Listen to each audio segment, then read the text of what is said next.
वाहेगुरु जी का खालसा वाहेगुरु जी की फतेह. Today, hundreds of Sikhs are protesting in front of India's United Nations Permanent Mission. Last week, there was a Human Rights Council meeting in Geneva of 47 countries. India's ambassador to the UN, Ruchika Kamboj, and one Jagmeet Kaur, they tried to justify that whatever is happening in India, they said no, it is a normal process, nothing wrong is happening. We know that for the last more than 4 decades, since the first week of June 1984, when India attacked our sanctum sanctorum, Darbar Sahib Amritsar, Akal Takht Sahib, and 37 other Sikh historical shrines, a total war was declared against the Sikh nation. When we use the word genocide, today we are here in support of farmers, we are here in support of those Sikhs, those who have completed their jail terms, some for even more than 30 years, but they are still being held. And Pai Amritpal Singh and his other 9 companions who were sent to 2900 kilometers away from Punjab in Dibrugarh. For almost a year they are in Dibrugarh. Now they are bringing more false cases against them so that they should be able to keep them longer in Assam. So we want to give this message to UN mission here that previously also in the Sikh history, it may be Mughal Empire, it may be Afghan invaders, it may be British colonials, they tried their best to suppress the political aspirations of the Sikhs. They also tried to finish the Sikhs by having genocide of the Sikhs, but Sikh Nation, by the grace of the Gurus, the very message of Guru Nanak Sahib is सच की बाणी नानक आखे सच सुनाए सी सच की बेला. We as a Sikh nation, we have always stood by the people who were persecuted. These thankless Hindus, they must know that our 9th Guru, Guru Tegh Bahadur Sahib, sacrificed his life for the right of the Hindus to worship freely. Similarly, Sikhs, even in these countries, wherever, and the latest example is COVID-19, when all over the world people were being locked up in their homes, Sikhs were out there to serve the humanity. But on the other hand, Indian nation, which declared Sikhs as a criminal tribe on 1947, October 10th, their ongoing persecution of the Sikhs is continuing. And about the farmer support, we all know when the world had started to fight against COVID-19, that was the time India came up with 3 form laws through the ordinance. And that was the time in 2020 when they brought an ordinance under which 3 form laws were brought. And as there is a law in any parliamentary system that any ordinance has to be approved by parliament within 6 months to make it a law, they hurried it through the Indian parliament without discussion even for 10 minutes. When Sikh farmers, they agitated in Punjab, then they moved from Shambhu border to Singhu border. For 13 months they were sitting there, in which over 700 farmers died. They sacrificed their lives, and at that time, Indian Prime Minister Modi, on the birth anniversary of Guru Nanak Sahib, declared, he asked for forgiveness, and he declared that he will take 3 form laws back. But brothers and sisters, it's not a question of any form law. When they were not there, still farmers in Punjab were committing suicide, still the persecution of Sikhs was going on, along with the 3 form laws. What other demands they accepted? One was minimum support price. That for 23 crops there will be minimum support price. And when Sikh farmers who took a lead in agitating, it was not for Punjab only. They are the voice of the hundreds of thousands of those farmers, those who have committed suicide in India. Indian government and Indian parliament has placed the data that in the last 3 years, over 300,000 farmers in India have committed suicide, in which even the farmers from the state of Gujarat are in a big number.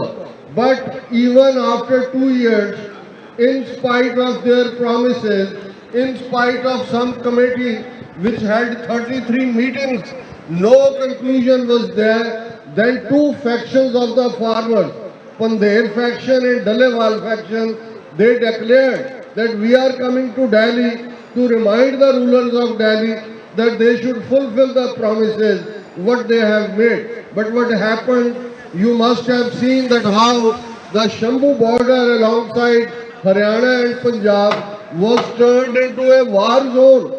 Even on line of control between India and Pakistan or line of actual control between India and China, they don't have such measures. They raised 15 feet high wall, they brought nails and they used pellet guns, the rubber bullets and even those water cannons which were filled with the chemicals which are prohibited under the international law. One our Sikh young man, 21 years old, Shubkaram Singh, died. Over half a dozen Sikh farmers, they lost their eyesight. Over 300 farmers, they were injured and some of them are still hospitalized. But in spite of all that, it may be their judiciary, it may be their media, it may be their parliamentarians, they didn't show any sympathy.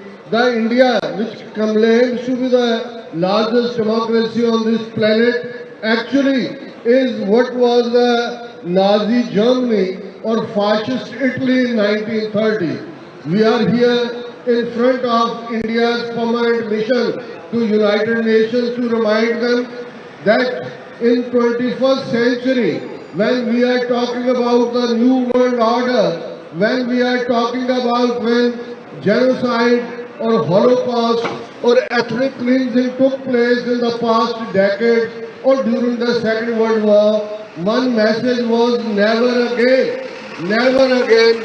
But my American brothers and sisters, this is happening today again. It is not one form of genocide which is physical genocide. These economical policies of Indian government, that is ecocide, which is again a form of genocide. They want to starve our people. They have polluted our earth, our water, our everything. And in spite of their acceptance of the demands of the farmers, they haven't implemented it. The same story is with our political prisoners. Those who have been held in Indian jail for more than 30 years, they are prisoners of conscience. We know when Amnesty International was founded in 1960, look at who was the first prisoner of conscience. He was Sheikh Abdullah of Jammu and Kashmir. As Nehru had arrested Sheikh Abdullah and done away with the promise that Kashmir will have right to self-determination.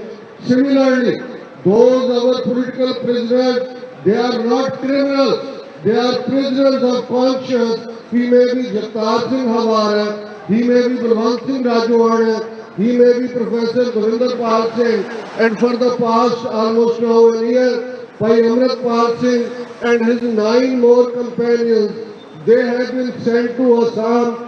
The way they are being treated, yesterday they arrested the superintendent of jail.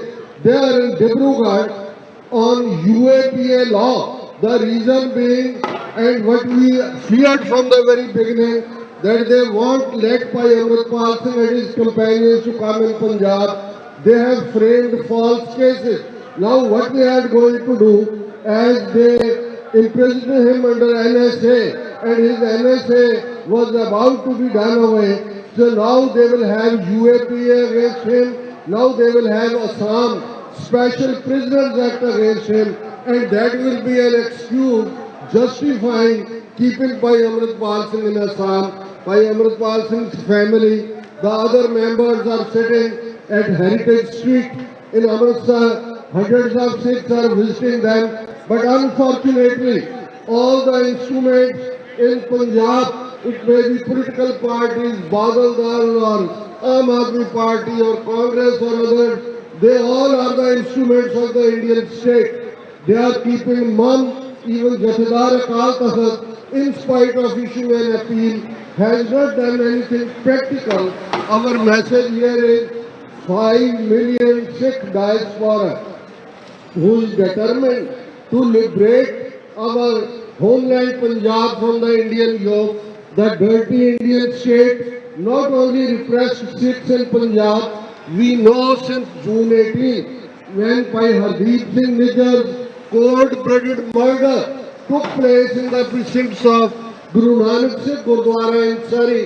3 months after that, on September 18th, Canadian Prime Minister Justin Trudeau declared in Canadian Parliament that it is the handiwork of the Indian system. And then we know even on this land, the city we are today in New York, on November 29th, US Justice Department filed a 15-page indictment in the New York court, which is called Gurpatwant Singh Pannu murder plot, in which it was made clear that how Nikhil Gupta, one of the instruments of the Indian state, conspired with co-conspirator number 1. We know who is co-conspirator.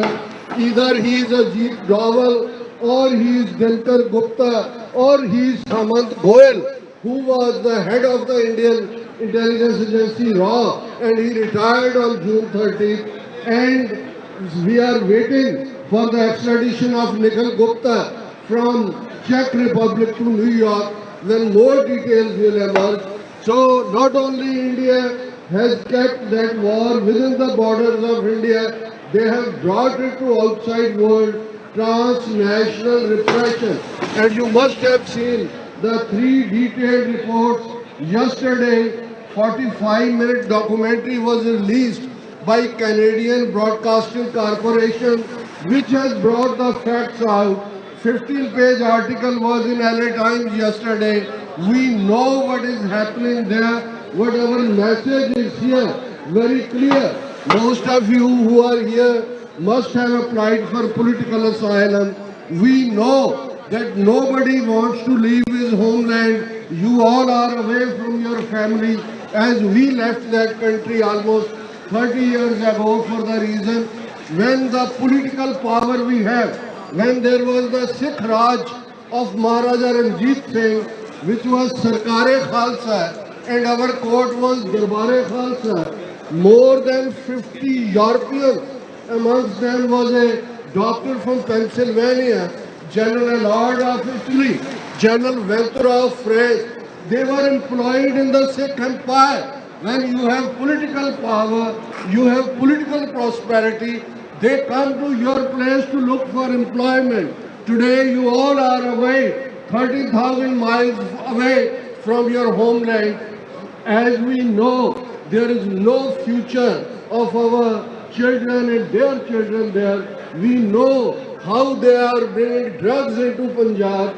They want to destroy Punjab. They have killed over 100,000 Sikh young men and women in the years 1984 till 1995. They are doing the same today. It was before militants, which they called terrorists. Today they have started calling them as gangsters. It's the same pattern, it is the same way, and let me all together give this message to the India's UN mission here that 35 million Sikh Nation is determined to liberate itself from the Indian yoke. The day is not away when from Wagah border till to river Jamuna, there will be an independent sovereign nation of Khalistan. That is our resolve. We are praying for our brothers and sisters who are behind bars. We are remembering our martyrs of Khalistan who sacrificed their lives so that Sikh Nation should be able to have a life of dignity and honor. Let 5 slogans as this struggle started from Akal Takht, the great saint soldier of 20th century, Sant Jarnail Singh Khalsa Pindawale. He has said that we want to live with them, but with dignity.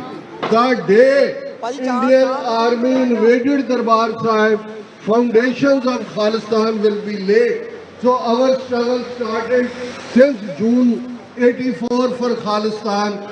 Let me raise 5 slogans. As Akal Takht is our throne of the immortal, that is the throne of our Miri Piri, that is the throne of Guru Har Gobind Sahib, on which the first Hukamnama was Vadiya Javani, Vadiya Koda, Vadiya Shastra.